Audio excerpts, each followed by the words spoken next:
আসসালামু আলাইকুম। সিসিএনএ এর ধারাবাহিক টিউটোরিয়ালে আপনাদের সবাইকে আবার স্বাগতম। আজকে আমরা নেটওয়ার্ক টপোলজি নিয়ে কথাবার্তা বলবো। নেটওয়ার্ক টপোলজি টপোলজি লিস্টে প্রথমত হচ্ছে bus topology, star topology, ring topology, mash topology এবং হাইব্রিড টপোলজি। অনেকগুলো বইতে আপনারা ডিফারেন্ট বা আরো কিছু টপোলজি পাবেন, তবে আমার কাছে যেটা সবচেয়ে বেস্ট মনে হচ্ছে এই সিকোয়েন্সটা হচ্ছে বেস্ট।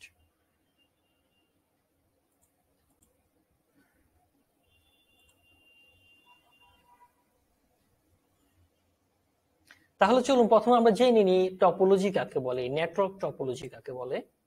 নেটওয়ার্ক টপোলজি হলো এটি নেটওয়ার্কের ফিজিক্যাল ডিভাইস বা কম্পোনেন্ট যেমন কম্পিউটার, কেবল, রাউটার ইত্যাদি যেভাবে নেটওয়ার্কে পরস্পরের সাথে সংযুক্ত থাকে তাকেই বলা হচ্ছে টপোলজি। অর্থাৎ নেটওয়ার্কের প্রত্যেকটা ডিভাইস সমূহ একে অপরের সাথে কিভাবে কানেক্টেড থাকবে সেই কানেকশনের স্ট্রাকচারটাই হচ্ছে কি নেটওয়ার্ক টপোলজি।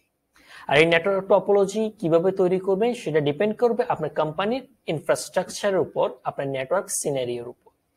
ওকে, তাহলে চলুন এখন আমরা বাস টপোলজি সম্পর্কে বিস্তারিত জেনে নিই। বাস টপোলজি যে টপোলজিতে একটি মূল তারের সাথে সবকটা ওয়ার্ক স্টেশন বা কম্পিউটার যুক্ত থাকে তাকে বলা হয় বাস টপোলজি। যেমন এই কেবলটিকে ব্যাকবোন কেবল বলা হয়। এই ব্যাকবোন কেবলের সাথে laptop, desktop, work station, server এবং প্রিন্টের সময় কানেক্টেড রয়েছে। আরো একটি ছবি দেখানো হচ্ছে, এটি হচ্ছে বাস টপোলজি। বাস টপোলজি একটি ল্যাকিংস হচ্ছে বাস টপোলজি ব্যাকবোন কেবল কোনো কারণে ক্ষতিগ্রস্ত হলে টোটাল নেটওয়ার্কটি কি হয়ে যাবে, ডেস্ট্রয় হয়ে যাবে। ওকে, পরবর্তীতে আমরা এখন চলুন দেখি স্টার টপোলজি সম্পর্কে। যে টপোলজিতে একটি কেন্দ্রীয় নিয়ন্ত্রণকারী কম্পিউটার বা হস্ত কম্পিউটারের সাথে অথবা একটি সেন্ট্রাল হাব অথবা সুইচের সাথে সবগুলো কম্পিউটার সংযুক্ত থাকে তাকে বলা হচ্ছে স্টার টপোলজি। আমরা একটা সিনারিওর মাধ্যমে বোঝানোর চেষ্টা করছি। এখানে দেখতে পাচ্ছেন একটি সেন্ট্রাল সুইচ রয়েছে, পাশাপাশি একটি সার্ভার রয়েছে। এই সার্ভারের সাথে সুইচ কানেক্টেড, সুইচের সাথে প্রত্যেকটা ডিভাইস কানেক্টেড। এই ধরনের টপোলজিকে বলা হয় স্টার টপোলজি। আমাদের পরবর্তী টপোলজি হচ্ছে রিং টপোলজি। রিং টপোলজি হচ্ছে প্রতিটি কম্পিউটার তার পার্শ্ববর্তী কম্পিউটারের সাথে সংযুক্ত থাকে এবং রিং এর সর্বশেষ কম্পিউটারটি প্রথম কম্পিউটারের সাথে সংযুক্ত থাকবে। এই ধরনের নেটওয়ার্ক সিনারিওকে বলা হচ্ছে রিং টপোলজি। আরেকটা কথা এক্ষেত্রে না বললেও নয়, এক্ষেত্রে আমরা প্রেজেন্টেশনের সময় ছোট সিনারিও দিয়ে এটাকে প্রেজেন্ট করা হয়েছে।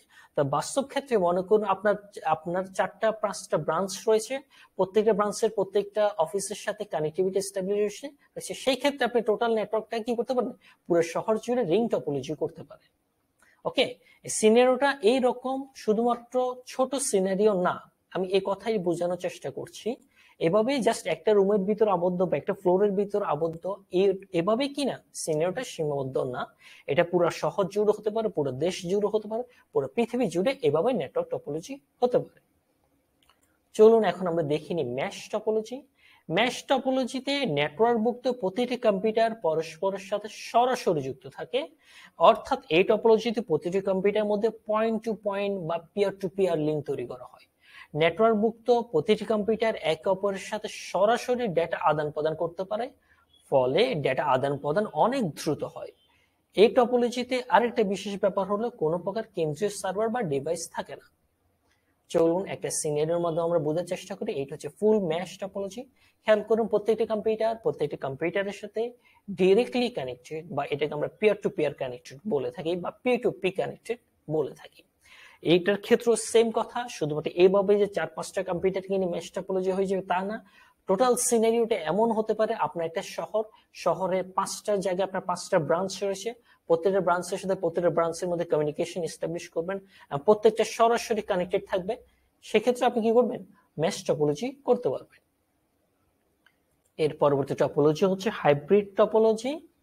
ভিন্ন ধরনের একাধিক টপোলজির সমন্বয়ে যদি নতুন এক ধরনের টপোলজি গঠিত হয় তখন সেই টপোলজিকে আমরা বলি হাইব্রিড টপোলজি। অর্থাৎ একটি বাস, রিং বা স্টার এই 3টি বা 2-এর অধিক টপোলজি নিয়ে যে নতুন টপোলজি তৈরি হয় তাকে বলা হচ্ছে হাইব্রিড টপোলজি। উদাহরণস্বরূপ মনে করুন আইএফআইসি ব্যাংকের একটি শাখা যদি রিং টপোলজি থাকে এবং আরেকটি শাখা যদি বাস টপোলজি উপস্থিত থাকে, তবে এই দুইটি টপোলজি নিয়ে সেন্ট্রাল আইপিআইসি ব্যাংক যে নতুন টপোলজি তৈরি করবে তাকে বলা হবে হাইব্রিড টপোলজি। আর এটি সিনের মাধ্যমে আমরা বোঝানোর চেষ্টা করছি। দেখতে পাচ্ছি এটা একটি স্টার টপোলজি, হাবের সাথে যুক্ত সবগুলো কম্পিউটার। পাশাপাশি রয়েছে একটা রিং টপোলজি, পাশাপাশি রয়েছে একটি বাস টপোলজি। এই তিনটি টপোলজি যদি আপনার তিনটি ব্রাঞ্চে থাকে, এই তিনটি ব্রাঞ্চ নিয়ে আপনি সেন্ট্রাল আরেকটি টপোলজি যদি তৈরি করেন তাকে বলা হবে হাইব্রিড টপোলজি। সো প্রিয় শিক্ষার্থীরা, পরবর্তী ভিডিও দেখার আমন্ত্রণ রইল। পরবর্তী ভিডিওতে আমরা ওএসআই মডেল নিয়ে কথাবার্তা বলবো। আসসালামু আলাইকুম।